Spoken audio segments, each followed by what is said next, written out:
말씀 보겠습니다. 말씀은 요한복음 12장입니다. 12장 23절부터 26절 말씀입니다. 요한복음 12장 23절부터 26절 말씀입니다. 제가 읽겠습니다. 예수께서 대답하여 이르시되 인자가 영광을 얻을 때가 왔도다.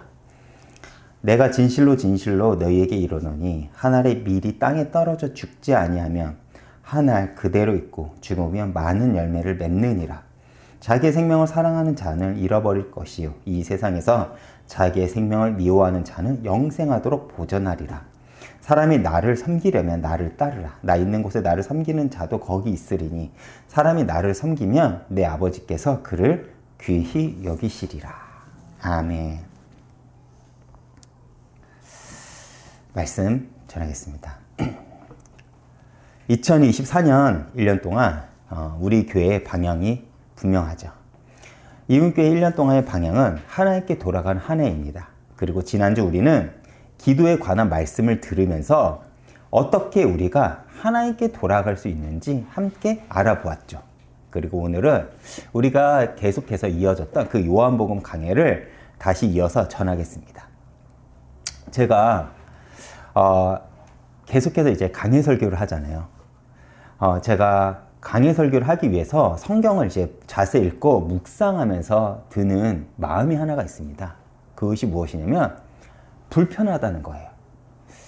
그런데 비단 지금 우리가 보고 있는 요한복음, 이전에 알아보았던 히브리서 등 그러한 우리가 함께 알아보았던 성경만 그런 것이 아니라 성경 전체가 우리에게 그런 불편함을 가져다 줍니다.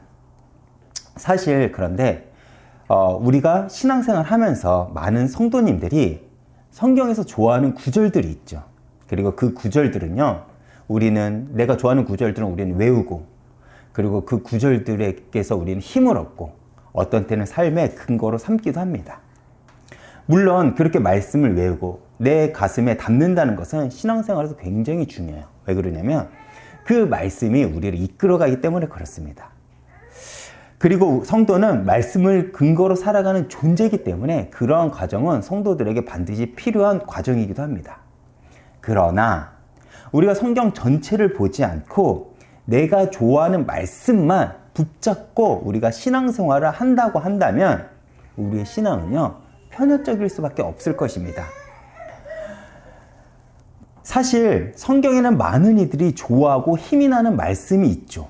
그러나 성경 전체를 보면요, 사실 내가 좋아하고 많은 사람들이 좋아하고 많은 사람이 힘을 내고 많은 사람이 위로를 받는 말씀보다는 사실 많은 경우 부담이 되고 피하고 싶은 말씀들이 더 많다는 거예요.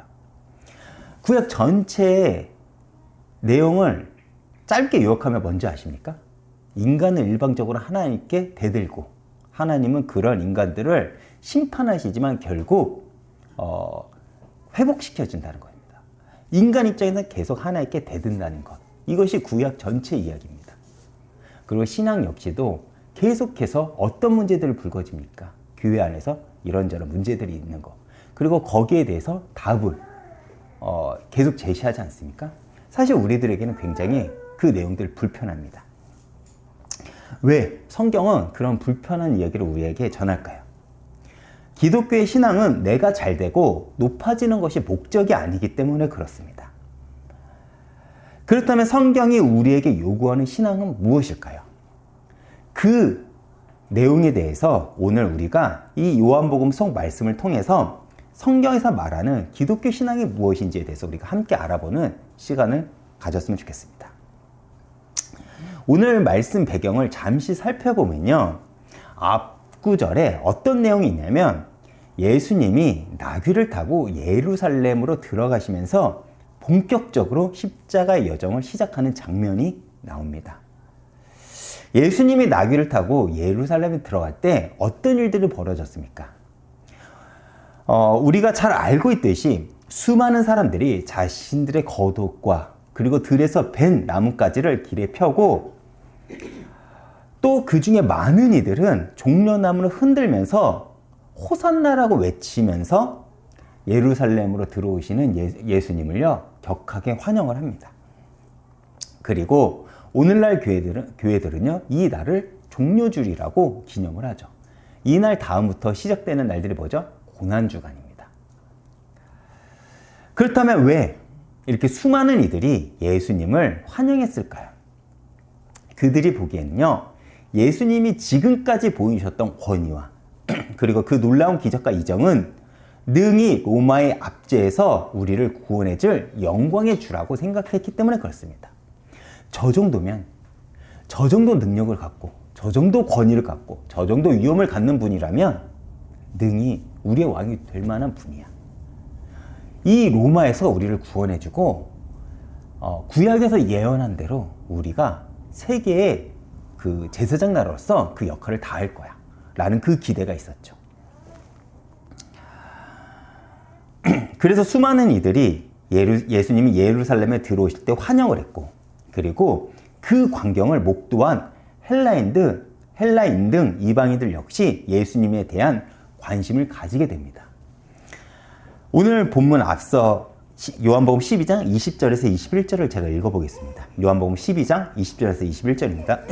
명절에 예배하러 올라온 사람 중에 헬라인 몇이 있는데 그들이 갈릴리 벳세다 사람 빌립에게 가서 청하여 이르되 선생이여 우리가 예수를 배웠고자 하나이다. 이들은 왜 예수님 뵙기를 원했을까요? 여러분, 과거 헬라 사람들의 세계관 속에서 가장 중요한 가치는 바로 철학이었습니다. 그리고 철학은 과거부터 지금까지 끊임없이 질문하고 찾고자 하는 답이 무엇입니까? 바로 진리가 무엇인가입니다. 그들은 진리를 찾기 위해서 엄청난 노력을 했죠. 이방인들이 유대인의 명절에 예배를 드리기 위해 예루살렘에 왔다는 것. 그것은 아마도 그들은요, 진리를 찾기 위해서 수많은 책들을 읽었지만 성경 속에서 진리를 비로소 발견했기 때문에 그 진리를 확인하기 위해서 그들은 이스라엘 명절에 예루살렘에 와서 성전에 가서 예배를 드리기 위해 왔다는 것입니다. 그리고 그때 수많은 사람들이 예수님을 환영하는 장면을 목격함으로써 그들은 자신이 찾고자 하는 그 진리의 주인공이 혹 저 예수가 아닐까라는 궁금함이 있어 예수를 뵙기를 청한 것이라고 많은 학자들은 이야기를 하고 있다는 거예요. 그들이 성경을 통해서 발견한 게 무엇일까요? 이 성경에서 예언한 자가 누구일까? 혹시 우리가 예배를 드리다 보면 그 진리의 주인공을 우리가 볼 수 있지 않을까? 그런 기대감 때문에 예루살렘에 왔다는 것이죠. 그리고 수많은 사람들이 환영하는 나사렛에서 온 저 청년이 저 사람이 혹시 이 성경에서 예언된 그 사람이 아닐까라는 그 궁금함이 있었기 때문에 그렇습니다. 여러분, 여기서 우리가 발견할 수 있는 신앙의 비밀이 하나가 있습니다. 유대인들은요, 나면서부터 성경을 배우며 자란 민족이죠. 특히 바리새인 등 종교 지도자들은 성경에 대해서 흔히 말해 모르는 것이 없었을 것입니다. 그런데 그들이 예수님을 대하는 자세가 무엇입니까? 예수님의 공생애는 구약의 말씀을 성취하는 삶의 걸음이었습니다. 그러나 그들은 그런 예수님을 바라보면 처음에는 이적과 기적을 보고 예수님 믿고자 따릅니다. 그러나 예수님이 그들의 기대와 다르게 움직이고 그들에게 불편한 말씀을 전하자 그들은 예수님을 떠나가고, 더 나아가 유대 지도자들은 예수님을 죽이고자 하는 그 마음까지 먹게 된다는 것이죠. 그러나 예루살렘에 예배를 드리러 온 이방인들은 어떻습니까? 그들은 분명 유대인들이 이방인들 자신들을 짐승 취급한다는 것을 그들은 알았을 거예요. 그것은 전 세계 사람들이 저 민족은 굉장히 특이한 민족이야, 자신들 말고는 다른 민족들을 짐승 취급을 하면서 소문이 났었습니다. 그 사실을 알았음에도 그들은요, 예배를 드리러 옵니다. 왜요? 그들은 진리를 찾기 위한 것이 목적이기 때문에 그래요. 그리고 그때 그들은 많은 이들이 예수님을 환영하는 장면을 목격합니다. 아마도 그 이방인들은 이 엄청난 광경을 보고 주변 유대인들에게 물어봤겠죠. 저 나귀를 타고 가는 청년이 도대체 누구이길래 이렇게 많은 사람들이 환영하느냐? 라고 예수님에 대해서 아마 물어봤을 것입니다. 그리고 사람들은 예수님에 대해서 간략하고 어떤 사람인지 이야기를 해줬을 것이죠. 그리고 그 이야기를 들은 이방인들은 어떤 선택을 합니까? 예수님을 알고자, 예수님을 만나고자 제자들을 찾아가 만남을 요청을 합니다. 이 장면에서 우리에게 발견되는 신앙의 모습이 있습니다. 그것이 무엇입니까? 우리가 오랫동안 신앙생활을 했다고 해서, 성경을 내가 많이 봤다고 해서 그것이 꼭 좋은 신앙을 대변하지 않는다는 것입니다. 이방인들은 성경을 유대인보다 더 많이 알고 더 오랫동안 믿어서 예수님을 찾아간 것이 아닙니다. 그들은 단지 진리가 궁금했고, 그래서 짧은 시간임에도 예수님에 대해서 알게 되니 그들은 예수님에게서 진리를 발견하게 된 것이죠. 그리고 그들은 예수님을 뵙길 청합니다. 이것은 오늘날 우리들에게도 굉장히 중요한 신앙의 자세를 알려줍니다. 여러분 한번 생각해 보세요. 그들의 청함이 없었다면 어떤 일이 벌어졌을까요? 우리는 절대 기독교 신앙이 무엇인지에 대해서 우리는 알 수 없었을 것입니다. 그렇죠? 그들의 청함 이후로 예수님께서 말씀하신 그 내용은요, 기독교 진리예요. 기독교인들이 어떻게 살아가야 될 것인지를 예수님은 이때 중요하게 말씀하십니다. 만약 그들이 예수님을 청하지 않았다면 우리는 그 진리를 몰랐을 것입니다.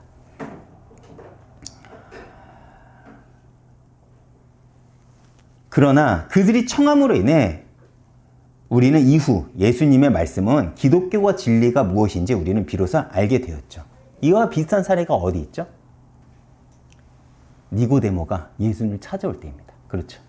니고데모가 예수님을 찾아올 때 우리가 무엇을 알게 됩니까? 정말 기독교 진리가 무엇인지, 참 복음이 무엇인지에 대해서 우리가 알게 됩니다.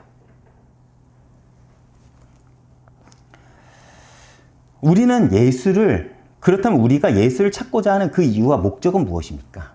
우리는 예수님을 믿는다고 합니다. 그러나 사실 우리의 신앙은 유대인들과 많이 닮아 있음을 발견하게 되죠. 우리가 처음 예수님을 믿게 된 동기는 무엇입니까? 문제가 해결되고 내 삶에 이적과 기적이 있기를 바라는 마음에서 시작이 됩니다. 그러나 예수를 믿으면서 우리가 알게 되는 것은 또 무엇입니까? 기적과 이적은 서론이고 본론은 우리 삶에 주어진 십자가라는 거예요. 그리고 이 과정 속에서 많은 이들이 예수님을 떠나갑니다. 그리고 그것을 우리는 예수를 믿는다고 말하지 않아요. 어떤 이들이 이렇게 말합니다. 교회를 떠났어요. 예수를 떠났는데 나는 마음속으로 여전히 예수님을 믿어. 그러면서 교회를 신랄하게 비판을 해요. 자신의 삶을 살면서요. 그것을 믿는다고 우리는 말하지 않아요. 예수님을 믿는다는 것은 뭐냐면 이 이방인들처럼 예수님을 뵙기를 청하는 것입니다. 그들은 자신들이 차별받는 거 몰랐을까요? 니고데모 역시도 알았습니다. 내가 영생을 얻기 위해서는 다시 태어났다는 것. 그 말의 진리가 어디서 나왔습니까? 니고데모가 예수님을 뵙기를 청할 때 그 진리가 선포되었어요. 오늘 이 말씀도 마찬가지라는 겁니다.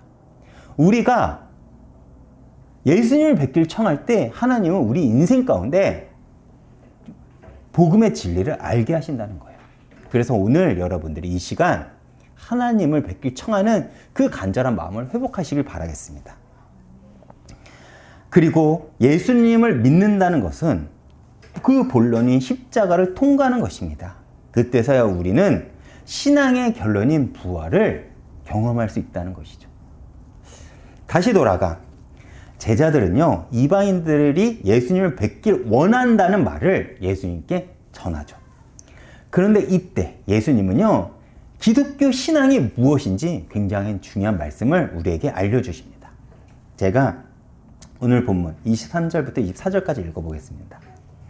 예수께서 대답하여 이르시되 인자가 영광을 얻을 때가 왔도다. 내가 진실로 진실로 너희에게 이르노니 한 알의 밀이 땅에 떨어져 죽지 아니하며 한 알 그대로 있고 죽으면 많은 열매를 맺느니라. 아멘.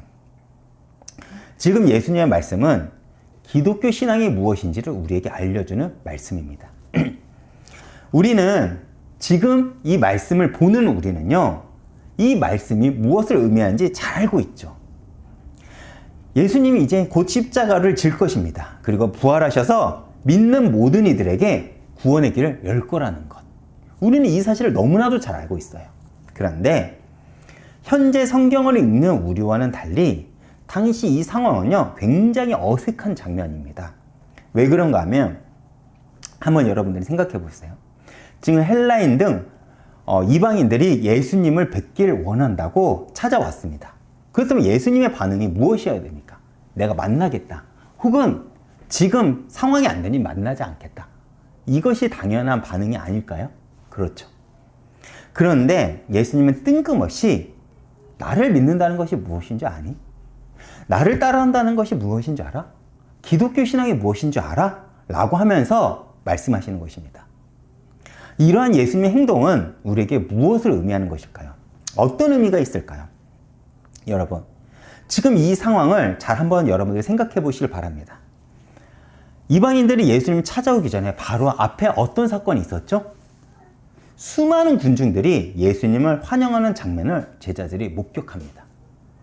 그리고 이방인들도 예수님을 뵙길 청해요. 이때 제자들은 어떤 마음이 들었을까요? 아, 진짜 우리 선생님이 유대인의 왕이구나 라고 생각하며 자신들이 얻을 이 땅의 영광을 기대했을 것입니다. 아마도요. 그렇죠. 우리가 따르고 우리가 섬기는 예수님이 수많은 군중들이 예수님을 환영해요. 그런 기분이 안 들까요? 그렇죠. 그런 제자들의 기대를 아시고 예수님은요, 진정한 영광이 무엇인지 제자들에게 말씀해주고 있는 것입니다. 바로 내가 떨어져 죽어야 많은 열매를 맺는 것이 참된 영광이라고 말씀하세요. 여러분, 우리가 누군가에게 저 사람은 신앙생활을 잘했어, 저 사람은 믿음이 좋아, 저 사람은 응답을 받았어 라고 할 때 많은 경우 우리는 무엇을 기준으로 그런 말을 할까요?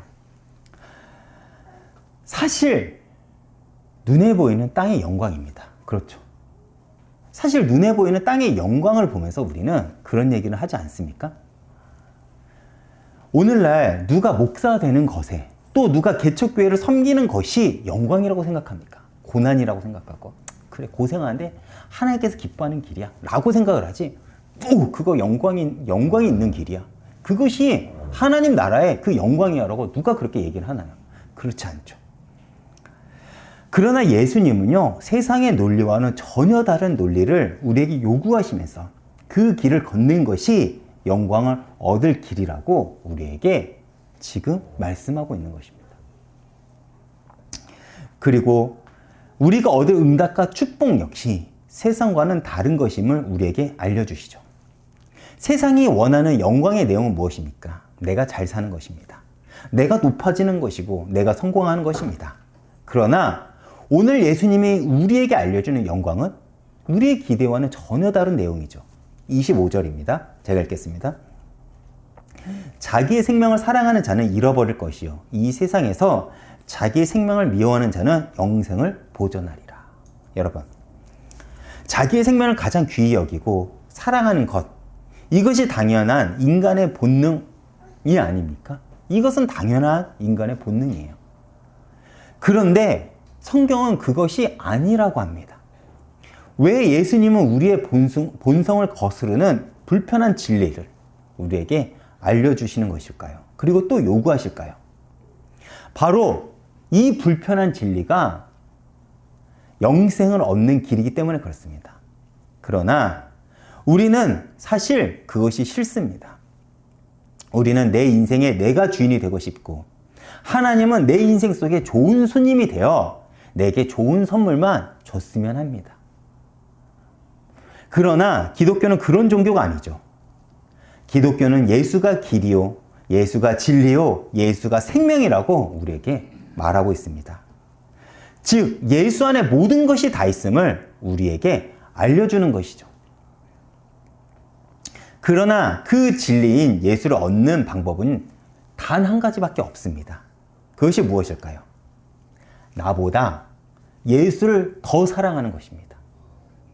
그것밖에 없어요. 내가 영생을 얻기 위해서는요, 내 생명보다 예수를 더 사랑하는 것, 그 방법밖에 없다는 것입니다.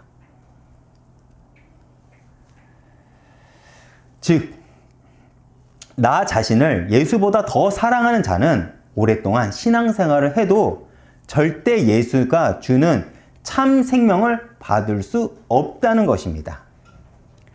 쉽게 이야기해 보겠습니다. 구원은요, 내 삶의 예수가 구주라고 고백한 자들만 얻을 수 있는 특권이라는 거예요.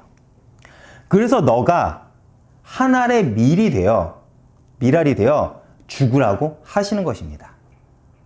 내가 한 알의 밀알이 되는 것, 바로 내 삶에 주어진 그 십자가의 삶이라는 것이죠. 그리고 우리가 그 십자가를 지고 갈 때 우리 인생 가운데 하나님을 나를 통해 펼쳐지는 그 구원의 역사를 우리의 삶에 경험하게 하실 거라는 겁니다. 그런데 딱 여기까지만 보면 우리는 이 땅에서 예수를 믿는다는 것이 손해라고만 생각이 듭니다. 그렇죠. 나 말고 다른 사람들 구원을 얻는 것이 나에게 그렇게 무슨 큰 유익이야 라고 우리는 생각할 수가 있습니다. 그러나 예수님은요, 자신을 믿고 따르는 것이 절대 손해가 아님을요, 우리에게 말해줍니다. 26절 말씀입니다. 사람이 나를 섬기려면 나를 따르라. 나 있는 곳에 나를 섬기는 자도 거기 있으리니 사람이 나를 섬기면 내 아버지께서 그를 귀히 여기시리라. 이게 무슨 말입니까? 하나님이 예수를 믿고 따르는 자들을 귀히 여기고 책임진다는 것입니다.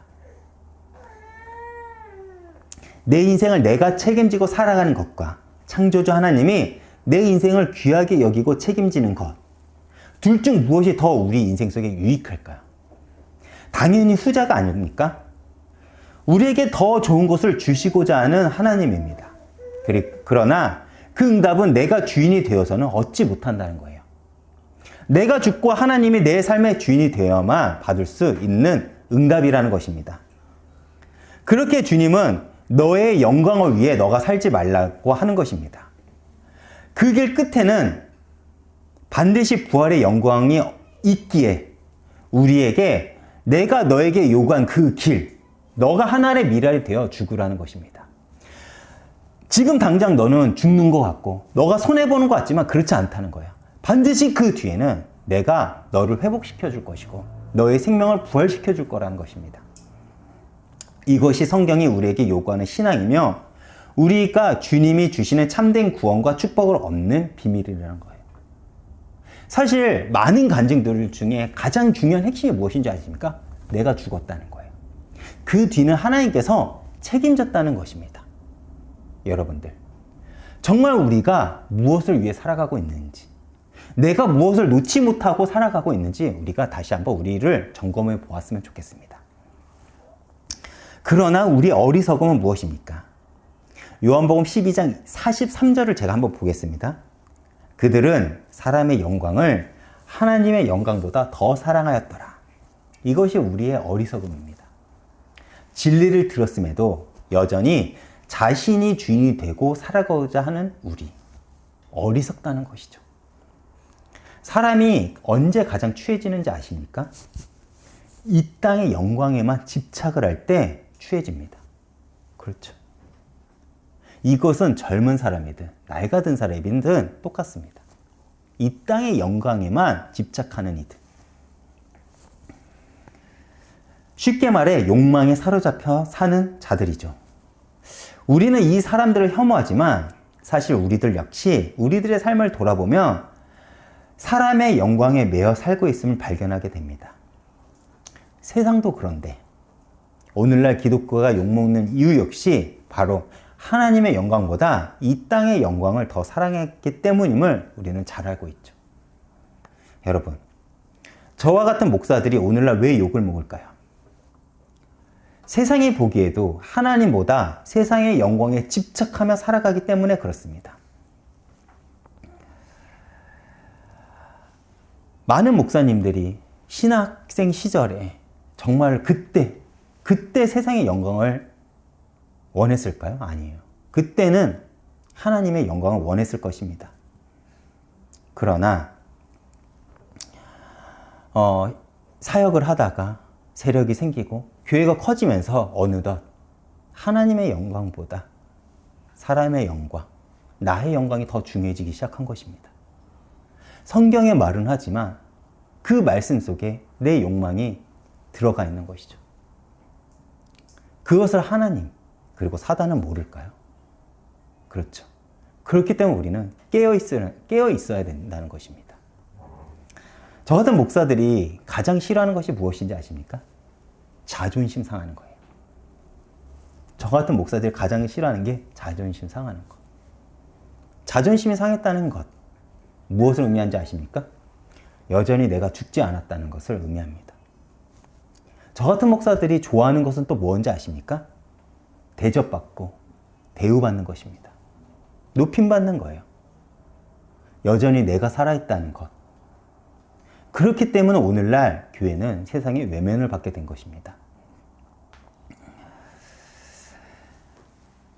그러나 세상은 하나님을 모르기에 그 한 길밖에 없기에 세상의 영광, 사람의 영광을 위한 삶을 살아갈 수밖에 없다고 해도 성도는 달라야 되지 않을까요? 그렇죠. 우리는 늘 하나님의 영광 그리고 사람의 영광 이 두 갈림길 속에 서 있음을 우리는 기억해야 됩니다. 그리고 우리는 어떤 길을 갈지 우리는 선택을 해야 되죠.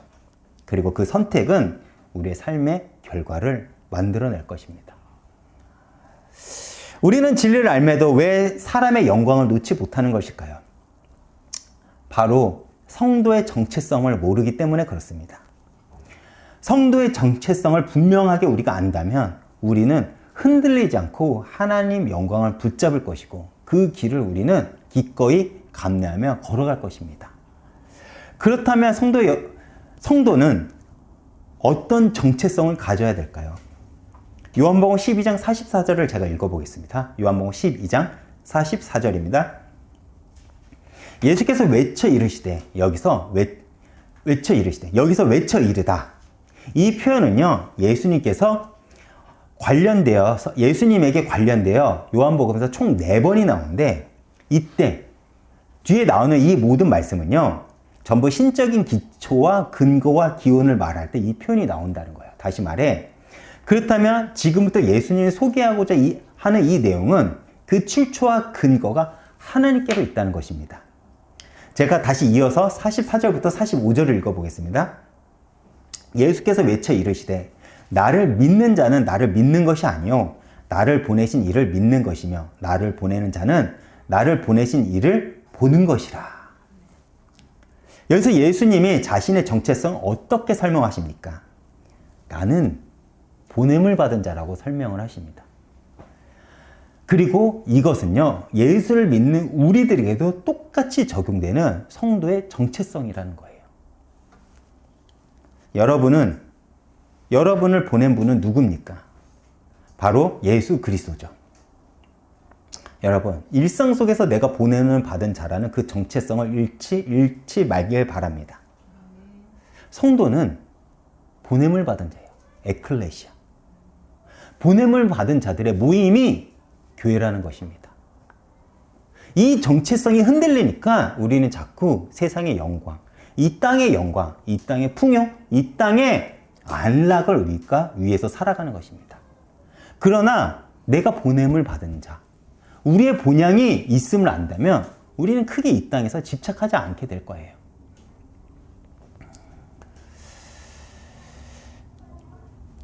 성경에서 보냄을 받은 자 그 대표적 인물이 누구입니까? 요셉이죠. 요셉이 하나님의 섭리를 깨닫지 못했을 때는 자신의 운명이 기구해서 팔려왔다 생각을 했습니다. 그러나 그가 하나님의 섭리에 눈이 뜨고 자신이 정체성을 회복한 순간 그가 한 고백은 무엇입니까? 형들 앞에서 이렇게 고백을 합니다. 나는 당신들보다 앞서 보냄을 받은 자입니다. 이렇듯 우리 역시 요셉처럼 보냄받은 자로서 정체성을 가지고 살아갈 때 우리는 삶의 문제 속에서도 흔들리지 않고 살아갈 수 있다는 거예요. 그들에게 내 문제 가운데서도 하나님의 섭리를 말할 수 있다는 것입니다. 요셉이 총리가 되어서 자신의 간증을 할 수 있다고 여러분들이 생각하시나요? 아니에요. 요셉은요, 총리가 되든 안 되든 간에 하나님의 섭리를 알았고 그에게는 그것이 도구일 뿐이지 중요한 것은 아니었습니다. 중요한 것은 무엇인지 아십니까? 내가 보냄을 받은 자라는 것, 그 정체성을 붙잡았다는 것입니다. 그렇다면 여러분들 마찬가지겠죠. 내가 있는 자리에서 내가 보냄을 입은 것을 알았다면 우리는 다른 인생을 살 것이라는 것입니다. 이렇듯 우리 역시 요셉처럼 보냄받은 자로서 정체성을 가지고 살아갈 때 우리는 삶의 문제 속에서도 흔들리지 않고 살아갈 수 있습니다. 그렇게 내가 그 일터에서, 내가 그 가정에서, 내가 그 공동체에 보냄을 받은 자로서 자리매김되어질 때 우리는 그곳에서 내 삶의 의미는 달라질 수밖에 없다는 것입니다. 결론입니다. 그런 보냄을 받은 자는요, 어떤 삶을 살아야 될까요? 49절입니다. 내가 자의로 말한 것이 아니요 나를 보내신 아버지께서 내가 말할 것과 이를 것을 친히 명령하여 주셨으니. 예수님이 보냄받은 자로서 그 삶을 추적해 보면요, 예수님은요, 어느 경우에도 자의적인 감정이나 자의적인 선택을 하면서 살아가지 않았습니다. 예수님의 삶은요, 언제나 말씀을 따라갔고 말씀에 순종했고 말씀을 이루려 하는 그 삶의 과정이었다는 것이죠. 그런데 예수님이 어떤 분이죠? 예수님은 하나님입니다. 사실 예수님이 어떻게 살든 간에 누구도 예수님께 뭐라고 할 수 없어요. 그러나 예수님은 철저하게 말씀의 통제를 받으셨고 말씀을 따라가는 삶을 사셨다는 것입니다. 왜 그럴까요? 왜 그럴까요? 우리에게 신앙생활이 무엇인지 소개시켜주고 싶기 때문에 그렇습니다. 그리고 그 절정은요, 십자가였죠. 그렇다면 우리들도 마찬가지일 것입니다. 우리는 영광을 얻기 위해 살아가는 존재죠. 그러나 우리는 영광을 얻기 위해 살아갑니다. 그러나 그 과정과 목적은요, 세상과 다르죠. 세상은 영광을 얻기 위해 남들을 밟고 올라서야 하지만 기독교는 정반대의 길을 우리에게 제시합니다. 50절입니다. 나는 그 명령이 영생인 줄 아노라. 그러므로 내가 이루는 것은 내 아버지께서 내게 말씀하신 그대로니라 하시니라. 우리가 말씀을 따라 산다는 것은 자기 권리 포기가 아니고서는 어렵습니다. 불가능하죠. 왜요? 하나님의 말씀은 내 본성을 거스르게 하기 때문에 그렇습니다. 내 욕망을 거스르고 내 본성을 거스르고 세상의 메시지와는 거스르기 때문에 내가 내 권리를 포기하지 않으면 하나님의 말씀을 따라간다는 것은 불가능하다는 것입니다. 그러나 우리가 그 길을 갈 수 있는 것은 나보다 앞서 그 길을 가신 분이 있기에 우리는 그분이 가신 길을 따라 걸으면 된다는 거예요. 그리고 그 길 끝에는 세상에서 경험하지 못한 큰 영광, 우리 인생 속에 영생과 부활이 기다리고 있음을 여러분들이 기억하시길 바라겠습니다. 이번 주도 이 말씀을 붙잡고 한 주간 하나님의 큰 영광을 누리시는 한 주가 되길 축원드리겠습니다. 제가 이번 주 찬양은요, 주님 큰 영광을 받으소서 찬양을 준비했습니다. 여러분, 삶의 이유와 목적, 여러분들 무엇입니까? 웨스터민스터 신앙교리라는 책이 있죠. 신앙에 대해서 알려주는, 신앙의 기초와 신앙의 틀을 알려주는 교리서입니다. 그 첫 번째 질문과 답이 무엇이냐, 이것입니다. 사람이 제일 되는 목적이 무엇인가라는 그 질문에 사람이 제일 되는 목적은 하나님을 영화롭게 하는 것과 영원토록 그를 즐거워하는 것입니다 라고 답을 합니다. 즉, 원래 하나님이 인간을 창조하고 그 인간의 삶의 목적이 하나님의 영광을 위해 살아가는 존재였다는 거예요.